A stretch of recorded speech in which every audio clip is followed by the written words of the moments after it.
ಅವರಿಗೆಲ್ಲರನ್ನೂ ಇವತ್ತಿನ ತಾಯಿಯ ದರ್ಶನಕ್ಕೇನು ಜೊತೆಯಾಗಿ ಬಂದಿದ್ದೇವೆ. ಎಲ್ಲರ ಜೊತೆಯಲ್ಲಿ ತಾಯಿಯ ಅನುಗ್ರಹದಿಂದ ಮುಂದಿನ ವಿಧಾನಸಭೆಯ ಚುನಾವಣೆಯಲ್ಲಿ ನಾಡಿನ ಜನತೆಯ ಆಶೀರ್ವಾದ, ತಾಯಿಯ ಅನುಗ್ರಹ, ಸ್ವತಂತ್ರವಾದ ಸರ್ಕಾರ, ನಮ್ಮ ಪಕ್ಷಕ್ಕೆ ನಾಡಿನ ಜನತೆ ಆಶೀರ್ವಾದ ಮಾಡಿದೆ. ಈಗಾಗಲೇ ನಾನು ಹಲವಾರು ಬಾರಿ ಏನು ಹೇಳಿದ್ದೇನೆ, ಪಂಚರತ್ನ ಕಾರ್ಯಕ್ರಮಗಳು ಪ್ರತಿ ಕುಟುಂಬಕ್ಕೆ ಉಚಿತವಾದಂಥ ಶಿಕ್ಷಣ, ಯಾವ ಖಾಸಗಿ ಶಿಕ್ಷಣ ಸಂಸ್ಥೆಗಳಿಗಿಂತಲೂ ಕಡಿಮೆ ಇಲ್ಲದೆ ಅದಕ್ಕಿಂತಲೂ ಉತ್ತಮವಾದಂಥ ಗುಣಾತ್ಮಕವಾದಂಥ ಶಿಕ್ಷಣ,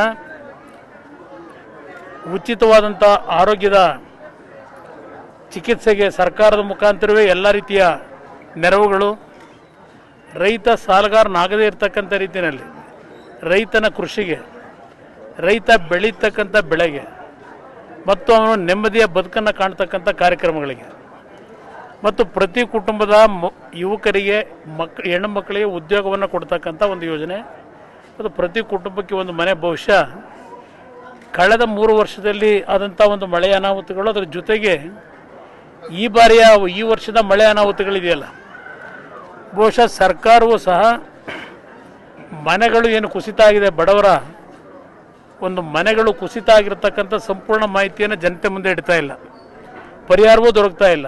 ಇದೆಲ್ಲವನ್ನು ನಾವು ಗಮನಿಸಿದ್ದೇವೆ. ಈ 5 ಕಾರ್ಯಕ್ರಮಗಳು, ಅದರ ಜೊತೆಯಲ್ಲಿ ನೀರಾವರಿಯ ಒಂದು ಕಾರ್ಯಕ್ರಮ ಏನಿದೆ, ನಮ್ಮ ರಾಜ್ಯದಲ್ಲಿ ಈಗಿನ ಸರ್ಕಾರಗಳು ನೀರಾವರಿ ಯೋಜನೆಗಳಿಗೆ ಬಜೆಟ್ನಲ್ಲಿ ಹಂಚಿಕೆ ಮಾಡತಕ್ಕಂಥ ಹಣವನ್ನು ನೋಡಿದಾಗ ಇನ್ನೂ 100 ವರ್ಷವಾದರೂ ನೀರಾವರಿ ಯೋಜನೆಗಳನ್ನು ಸಂಪೂರ್ಣಗೊಳಿಸಲಿಕ್ಕೆ ಸಾಧ್ಯ ಇಲ್ಲ ಈ ಸರ್ಕಾರಗಳು. ಇದೆಲ್ಲವನ್ನು ಸವಾಲಾಗಿ ಏನು ಸ್ವೀಕಾರ ಮಾಡಿದ್ದೇವೆ. ತಾಯಿಯ ಆಶೀರ್ವಾದದೊಂದಿಗೆ ಜನತೆ ಮುಂದೆ ನವೆಂಬರ್ 1ನೇ ತಾರೀಕಿಂದ ಏನು ಹೊರಟಿದ್ದೇನೆ, ಜನತೆಗೆ ಹೇಳ್ತಕ್ಕಂಥದ್ದು, ಸ್ವತಂತ್ರವಾದ ಸರ್ಕಾರವನ್ನು ಈ ನಾಡಿನ ಜನತೆಯ ಭವಿಷ್ಯದ ದೃಷ್ಟಿಯಿಂದ ಉತ್ತಮವಾದ ಬದುಕನ್ನು ಕಾಣಲಿಕ್ಕೆ ಒಂದು ಬಾರಿ ಅಂದರೆ ಈ ಬಾರಿ ಜನತಾದಳವನ್ನು ಬೆಂಬಲಿಸಿ ಈ ಎಲ್ಲ ಕಾರ್ಯಕ್ರಮಗಳನ್ನು ನಾನು 5 ವರ್ಷದಲ್ಲಿ ಸಂಪೂರ್ಣಗೊಳಿಸ್ತಾ ಇದ್ದರೆ ನಮ್ಮ ಪಕ್ಷವನ್ನೇ ವಿಸರ್ಜನೆ ಮಾಡ್ತೀನಿ ಅಂತಕ್ಕಂಥ ಘೋಷಣೆಯನ್ನು ಮಾಡಿದ್ದೇನೆ. ತಾಯಿಯ ಸನ್ನಿಧಾನದಲ್ಲೂ ಅದೇ ಮಾತನ್ನು ಪುನರುಚ್ಚಾರ ಮಾಡ್ತಾ ಇದ್ದೇನೆ. ನಾನು ಕೇವಲ ಮತ ಪಡೀಲಿಕ್ಕೋಸ್ಕರವಾಗಿ ಜನತೆಯ ಮುಂದೆ ಈ ಕಾರ್ಯಕ್ರಮಗಳ ಘೋಷಣೆ ಮಾಡಲಿಲ್ಲ. ಪ್ರತಿನಿತ್ಯ ಜನರ ಬದುಕೇನಿದೆ, ಸರ್ಕಾರದ ಕಾರ್ಯಕ್ರಮಗಳು ಹಲವಾರು ರೀತಿ ಯೋಜನೆಗಳನ್ನು ತಂದರೂ ಇವತ್ತು ಬಡತನದಲ್ಲಿರ್ತಕ್ಕಂಥ ಲಕ್ಷಾಂತರ ಕುಟುಂಬಗಳ ಪರಿಸ್ಥಿತಿಯನ್ನು ಗಮನಿಸಿದ್ದೇನೆ. ಅಂಥ ಕುಟುಂಬಗಳು ನೆಮ್ಮದಿಯಿಂದ ಸ್ವಾಭಿಮಾನದಿಂದ ಬದುಕಬೇಕು ಅಂತಕ್ಕಂಥದ್ದು ನಮ್ಮ ಪಕ್ಷದ ನಿಲುವು. ಅದೆಲ್ಲವನ್ನು ಪೂರೈಸ್ತಕ್ಕಂಥ ನಿಟ್ಟಿನಲ್ಲಿ ತಾಯಿಯ ಅನುಗ್ರಹದಿಂದ ಈ ಕಾರ್ಯಕ್ರಮಗಳನ್ನು 5 ವರ್ಷದಲ್ಲಿ ಪೂರ್ಣಗೊಳಿಸಲಿಕ್ಕೆ ತಾಯಿಯ ಅನುಗ್ರಹವನ್ನು ಆಶೀರ್ವಾದ ಕೇಳಿದ್ದೇವೆ. ಜನತೆಗೂ ಮುಂದಿನ 6 ತಿಂಗಳು ನಿರಂತರವಾಗಿ ನಾನೇನು ಹಿಂದೆ ಕೆಲವು ವಿಷಯಗಳಲ್ಲಿ ಜನತೆ ಮುಂದೆ ಮಾತು ಕೊಟ್ಟಿದ್ದೆ, ಭರವಸೆ ಕೊಟ್ಟಿದ್ದೆ, ವಿಶೇಷವಾಗಿ ರೈತರ ಸಾಲ ಮನ್ನಾ ಮಾಡಿ ತೋರಿಸಿದ್ದೇನೆ. ಕ್ಲಿಯರ್ ಮೆಜಾರಿಟಿ ಬರದೇ ಇದ್ದರು. ಅದರಿಂದ ಈಗಲೂ ಸಹ ಒಂದು ಅವಕಾಶವನ್ನು ನಮ್ಮ ಪಕ್ಷವನ್ನು ನಂಬಿ ಈ ಬಾರಿ ನಿಮ್ಮಗಳ ಬದುಕಿಗೆ ಜನತಾದಳವನ್ನು ಬೆಂಬಲಿಸಿ ಅಂತಕ್ಕಂಥ ಮನವಿ. ನನಗೆ ವಿಶ್ವಾಸ ಇದೆ, ಈ ಬಾರಿ 126 ಸ್ಥಾನಗಳನ್ನು ಗೆಲ್ತೀವಿ ಅಂತಕ್ಕಂಥ ವಿಶ್ವಾಸದೊಂದಿಗೆ ಹೊರಟಿದ್ದೇನೆ. ಈ ಕಾರ್ಯಕ್ರಮಗಳನ್ನು ಪೂರ್ಣಗೊಳಿಸ್ತಕ್ಕಂಥದ್ರ ಮುಖಾಂತರ ಇಡೀ ದೇಶದಲ್ಲಿ ಒಂದು ಜನಪ್ರಿಯ ಸರ್ಕಾರ ನಾಡಿನ ಅಭಿವೃದ್ಧಿಯನ್ನು ಯಾವ ರೀತಿ ಮಾಡ್ಬೋದು ಅಂತಕ್ಕಂಥದ್ದನ್ನು 75 ವರ್ಷಗಳ ಸ್ವಾತಂತ್ರ್ಯದ ದಿನಗಳನ್ನು ನಾವೇನು ಕಾಣ್ತಾ ಇದ್ದೇವೆ, ಸಂಪೂರ್ಣವಾಗಿ ಒಂದು ಸರ್ಕಾರ ಯಾವ ರೀತಿ ಮಾಡ್ಬೋದು, ಯಶಸ್ಸು ಕಾಣ್ಬೋದು ಅನ್ನೋದನ್ನು ಇವತ್ತು ಪ್ರೂವ್ ಮಾಡಬೇಕು ಅಂತಕ್ಕಂಥ ಸವಾಲು ತೆಗೆದುಕೊಂಡೆ ನಮ್ಮ ಪಕ್ಷದ ಮುಖಂಡರುಗಳು ಹೊರಟಿದ್ದೀವಿ. ಸರ್, ತಾವು ನಿನ್ನೆ ಭಾಷಣ ಮಾತಾಡಿದ ನನಗೆ 30-40 ಸೀಟ್ ಕೊಟ್ಟರೆ ನಾನು ಇರೋದಿಲ್ಲ, ಸರ್ಕಾರದ ಭಾಗವಾಗಿರಲ್ಲ, ಅಷ್ಟು ನೊಂದಿದ್ರೆ ಅಥವಾ ಅದು ಡಿಸಿಷನ್ ಇಲ್ಲ, ಅದು ಉಪಯೋಗಕ್ಕೆ ಬರೋದಿಲ್ಲ. ಯಾತಕ್ಕೆ ನಾನು ಹೇಳಿದೆ ನಿನ್ನೆಯ ಕಾರ್ಯಕ್ರಮದಲ್ಲಿ ಅಂದರೆ, ನಾನೊಂದು 35-45 ಸ್ಥಾನದ ಮುಖಾಂತರ ಮತ್ತೆ ಇನ್ನೊಂದು ರೀತಿಯ ಹೊಂದಾಣಿಕೆಯ ಸರ್ಕಾರವನ್ನು ಮಾಡೋದ್ರಿಂದ ನನ್ನ ಈಗಿನ ಕಾರ್ಯಕ್ರಮಗಳನ್ನು ಜನತೆ ಮುಂದೆ ಘೋಷಣೆ ಮಾಡಿದ್ದೇನೆ, ಅದನ್ನು ಅನುಷ್ಠಾನಕ್ಕೆ ತರಲಿಕ್ಕೆ ಸಾಧ್ಯ ಇಲ್ಲ. ಅದರಿಂದ ನಾನು ಯಾವುದೇ ಕಾರಣಕ್ಕೂ ಮುಂದೆ ಅಂಥ ಒಂದು ಪರಿಸ್ಥಿತಿಯಲ್ಲಿ 35-40 ಸ್ಥಾನ ಬಂದಾಗ ನಾನು ನಮ್ಮಲ್ಲೇ ಯಾರಿಗಾದರೂ ಜವಾಬ್ದಾರಿಯನ್ನು ಕೊಟ್ಟು ಸಲಹೆ ಕೊಡ್ತೀನಿ ಅಂತಕ್ಕಂಥದ್ದನ್ನು ಏನು ಹೇಳಿದ್ದೇನೆ, ಈಗಲೂ ಅದನ್ನೇ ಹೇಳ್ತೇನೆ. ನನ್ನ ಗುರಿ ಏನಿದ್ರು 100ರ ಗಡಿ ದಾಟಬೇಕು ನಾವು, ನಮ್ಮ ಪಕ್ಷ. ಆಗ ನಾನು ಈ ನಾಡಿನ ಜನತೆಗೆ ಕೊಟ್ಟಂಥ ಮಾತನ್ನು ಈಡೇರಿಸಲಿಕ್ಕೇನು ಸಾಧ್ಯ ಇದೆ. 6 ತಿಂಗಳು ಸಮಯ ಇದೆ, ನನಗೆ ವಿಶ್ವಾಸವೂ ಇದೆ. ಈ ಬಾರಿ ಜನ ನನ್ನನ್ನು ಕೈ ಬಿಡೋದಿಲ್ಲ. ಅವರ ಬದುಕಿಗೋಸ್ಕರವಾಗಿ ಜನತಾದಳವನ್ನು ಬೆಂಬಲಿಸ್ತಾರೆ ಅಂತಕ್ಕಂಥ ಒಂದು ಅಚಲವಾದ ವಿಶ್ವಾಸ ಹೊಂದಿದ್ದೇನೆ. ಅದರಿಂದ ನಮ್ಮ ನಾಯಕರುಗಳಿಗೆ ಹೇಳಿದ್ದೇನೆ, ನಾವು 40 ಸೀಟ್ ಗೆದ್ದರೂ ಸಾಕು, ಯಾರ ಜೊತೆ ಸರ್ಕಾರ ಮಾಡೋಣ, ಈ ರೀತಿಯ ಭಾವನೆ ಕೆಲವರಲ್ಲಿ ಏನಿದೆ ಅದನ್ನು ನಿಮ್ಮ ಮನಸ್ಸಿನ ತೆಗೆದಾಕಿ ಅನ್ನೋದಕ್ಕೋಸ್ಕರವಾಗಿ ಹೇಳಿದ್ದೆ.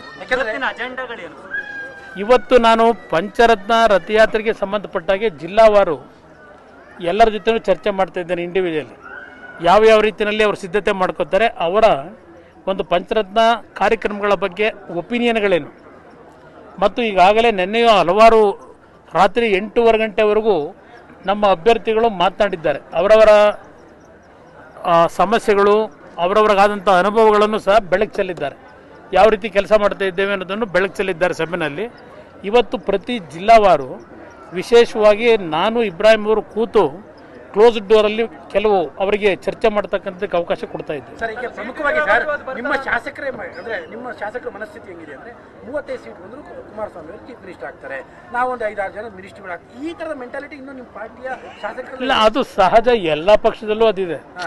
ಈ ಬಾರಿ ಯಾರಿಗೂ ಮೆಜಾರಿಟಿ ಬರಲಿ. ಕಾಂಗ್ರೆಸ್ನಲ್ಲೂ ಒಳಗಡೆ ಆಂತರಿಕವಾಗಿ ಕೇಳಿದಾಗ ಮತ್ತೆ ಕೋಯಲೇಷನ್ ಗೌರ್ಮೆಂಟೇ ಅಂತಾರೆ. ಹೊರನೋಟಿಗೆ ನಾವು 150 ಅಂತ ಯಡಿಯೂರಪ್ಪನವ್ರು ಹೇಳೋದು ನೋಡಿಲ್ವೇ, 150 ಸ್ಥಾನ ಅಂತಾರೆ. ನಾವು ಗೆಲ್ತೀವಿ, ಸ್ವತಂತ್ರ ಅಧಿಕಾರ ಮಾಡ್ತೀವಿ ಅಂತ. ಅವ್ರಿಗೂ ಗೊತ್ತಿದೆ ಅವ್ರ ಶಕ್ತಿ ಏನು ಅಂತ ಹೇಳಿ.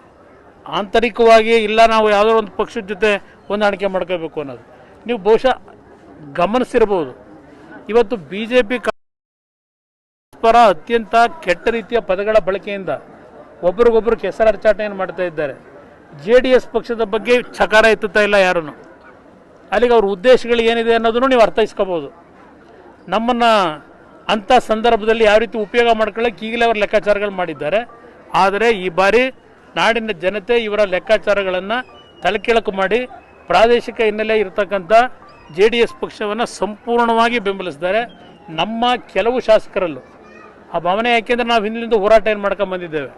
ಆ ಹೋರಾಟದಲ್ಲಿ ಜನ ಅಲ್ಟಿಮೇಟ್ಲಿ 40-42 ಸಾವಿರಕ್ಕೆ ನಿಲ್ಲಿಸಿದ್ದಾರೆ. ಅದೇ ಗುಂಗಿನಲ್ಲಿ ಸ್ವಲ್ಪ ಇದ್ದಾರೆ ಕೆಲವರು. ಆದರೆ ಇನ್ನು ಕೆಲವರಲ್ಲಿ ಇಲ್ಲ, ನಾವು ಕಷ್ಟಪಟ್ಟರೆ ಈ ಬಾರಿ ಜನತೆ ನಮ್ಮನ್ನು ಬೆಂಬಲಿಸ್ತಾರೆ ಅಂತಕ್ಕಂಥ ವಿಶ್ವಾಸ ಹೊಂದಿದ್ದಾರೆ.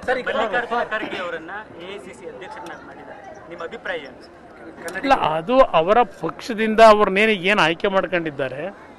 ಕನ್ನಡಿಗರು ಅಂತಕ್ಕಂಥದ್ದಕ್ಕೆ ನಾವು ಹೆಮ್ಮೆ ಪಡಬೇಕು, ನಾವು ಅಸೂಯೆ ಪಡೋ ಅವಶ್ಯಕತೆ ಇಲ್ಲ. ಹಿಂದೆ ಒಂದು ಬಾರಿ ರಾಷ್ಟ್ರೀಯ ಕಾಂಗ್ರೆಸ್ನ ಅಧ್ಯಕ್ಷರಾಗಿ ನಿಜಲಿಂಗಪ್ಪನವರು ಅವರು ಏನು ಜವಾಬ್ದಾರಿ ನಿರ್ವಹಣೆ ಮಾಡಿದ್ದಾರೆ. ಈಗಿನ ಕಾಂಗ್ರೆಸ್, ಅವತ್ತಿನ ಕಾಂಗ್ರೆಸ್ ಬೇರೆ, ನಿಜಲಿಂಗಪ್ಪನವರ ಅಧ್ಯಕ್ಷದಿಂದ ಕಾಂಗ್ರೆಸ್ ಬೇರೆ. ಈಗಿನ ಕಾಂಗ್ರೆಸ್ನಲ್ಲಿ ಅಟ್ಲೀಸ್ಟ್ ಕರ್ನಾಟಕದವರು ಒಬ್ಬರು ಅಧ್ಯಕ್ಷರಾಗಿರ್ತಕ್ಕಂಥದ್ದು ಎಲ್ರಿಗೂ ಸಂತೋಷ ತಂದಿರತಕ್ಕಂಥದ್ದೇ. ಆದರೆ ಅವರಿಗೆ ಎಷ್ಟರ ಮಟ್ಟಿಗೆ ಟ್ರಾನ್ಸ್ಪರೆನ್ಸಿಯಿಂದ ಕೆಲಸ ಮಾಡಲಿಕ್ಕೆ ಅವಕಾಶ ದೊರಕುತ್ತೆ ನನಗೆ ಗೊತ್ತಿಲ್ಲ. ಅದು ಅವ್ರ ಪಕ್ಷದಲ್ಲಿ ತೀರ್ಮಾನಗಳು ಮುಂದೆ ಯಾವ ರೀತಿ ನಡ್ಕೋತಾರೆ ನೋಡೋಣ. ಕರ್ನಾಟಕದಲ್ಲಿ ಇನ್ನೊಂದು ಪವರ್ ಸೆಂಟರ್ ಆಗಬಹುದು. ಈಗ 2 ಪವರ್ ಸೆಂಟರ್ ಇದೆ ಕಾಂಗ್ರೆಸ್ಸಲ್ಲಿ, ಅದು 3ನೇ ಪವರ್ ಸೆಂಟರ್ ದಾರಿ ಮಾಡುತ್ತದೆ.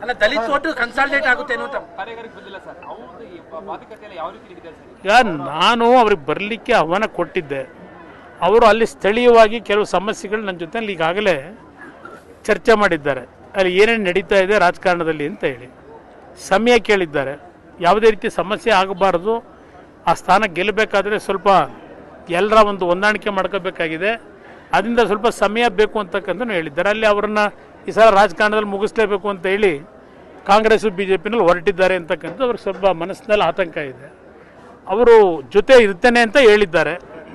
ಇರೋದು ಬಿಡೋದು ಅವ್ರಿಗೆ ಸೇರಿರ್ತಕ್ಕಂಥದ್ದು. ಯಾಕೆಂದರೆ ನನ್ನ ಜೊತೆಯಲ್ಲೇ ಮಾತನಾಡಬೇಕಾದ್ರೆ ಜೊತೆಯಲ್ಲಿ ಇರ್ತೀನಿ ಅಂತಕ್ಕಂಥದ್ದು ಅವ್ರಿಗೇನಿದೆ.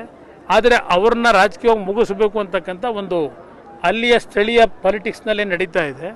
ಅದರಿಂದ ಅವರು ಸ್ವಲ್ಪ ಇನ್ನೂ ಲೆಕ್ಕಾಚಾರಗಳು ಮಾಡ್ತಾ ಇದ್ದಾರೆ ಅನ್ನೋದು ನಾನು. ಇವತ್ತು ಮನೆಗೆ ಹೋಗ್ತಾ ಇದ್ದಾರೆ ಸರ್ ಜಿ ಟಿ ದೇವೇಗೌಡರ ಆಹ್ವಾನದ ಮೇರೆಗೆ ಸನ್ಮಾನ್ಯ ದೇವೇಗೌಡರು ಮತ್ತು ಕೆಲವೊಂದು ಶಾಸಕರು ಅವರನ್ನು ಭೇಟಿ ಮಾಡ್ತಕ್ಕಂಥ ಅವ್ರ ಮನೆಗೆ ಹೋಗ್ತಾ ಇದ್ದಾರೆ. ಸರ್, ಇವತ್ತು ಬೊಮ್ಮಾಯಿ ಅವರು ರಾಹುಲ್ ಗಾಂಧಿ ಅವರಿಗೆ ಸಿದ್ದರಾಮಯ್ಯ ವಿರುದ್ಧ ದಾಖಲೆ ಕೊಡ್ತೀನಿ ಅಂದರು. ಆದರೆ ಸಿದ್ದರಾಮಯ್ಯ ಹೇಳ್ತಾರೆ ತನಿಖೆ ಮಾಡಿ ಅಂತ.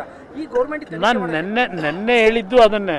ರಾಹುಲ್ ಗಾಂಧಿ ಕೊಡೋದ್ರಿಂದ ಉಪಯೋಗ ಏನು? ಸಿದ್ದರಾಮಯ್ಯ ಹೇಳ್ತಾರೆ ತನಿಖೆ ಮಾಡಿ ಅಂತ. ಇಲ್ಲ, ತನಿಖೆ ಮಾಡಬೇಕಾದಂಥದ್ದು ಸರ್ಕಾರದ ಕರ್ತವ್ಯ. ಅವ್ರ ಹತ್ರ ಮಾಹಿತಿ ಇದ್ದರೆ, ಹಿಂದಿನ ಸರ್ಕಾರಗಳಲ್ಲಾಗಿರ್ತಕ್ಕಂಥ ಅಕ್ರಮಗಳ ಬಗ್ಗೆ ಮಾಹಿತಿ ಇದ್ದರೆ, ದಾಖಲೆಗಳಿದ್ದರೆ, ವೇದಿಕೆ ಮೇಲೆ ಭಾಷಣ ಮಾಡೋದಕ್ಕೆ ಅದನ್ನು ಉಪಯೋಗ ಮಾಡ್ಕೊಳ್ಳೋದಲ್ಲ. ಆ ತಪ್ಪಿತಸ್ಥರು ಯಾರಿದ್ದಾರೆ ಅವರಿಗೆ ತಾರ್ಕಿಕ ಅಂತ್ಯವನ್ನು ತೆಗೆದುಕೊಂಡು ಹೋಗಿ ಅವ್ರಿಗೆ ಶಿಕ್ಷೆ ಕೊಡ್ತಕ್ಕಂಥ ನಿಟ್ಟಿನಲ್ಲಿ ಸರ್ಕಾರ ಕ್ರಮ ತೆಗೆದುಕೋಬೇಕು. ಯಾವ ಪ್ರಶ್ನೆನೇ ಇಲ್ಲ ಬ್ರದರ್, ಬರೋದೇ ಇಲ್ಲ ಹೊಂದಾಣಿಕೆ. ಬಾರಿ ಹೊಂದಾಣಿಕೆಯ ಪ್ರಶ್ನೆನೇ ಬರಲ್ಲ. ಮೈಸೂರು ಭಾಗದ್ದು ಸಂಪೂರ್ಣವಾಗಿ ಪಟ್ಟಿ ರೆಡಿ ಇದೆ.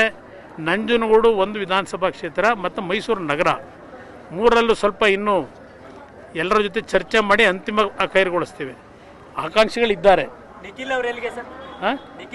ನಿಖಿಲ್ ಅವರು ಈ ರಾಜ್ಯದಲ್ಲಿ ಜನತಾದಳವನ್ನು 126 ಗಡಿ ಮುಟ್ಟಿಸ್ತಕ್ಕಂಥದ್ದಕ್ಕೆ ಈ ಬಾರಿಯ ಅವರ ಶ್ರಮ ಆಗ್ತಕ್ಕಂಥದ್ದಕ್ಕೆ ತೀರ್ಮಾನ ಮಾಡ್ಕೊಂಡಿದ್ದಾರೆ.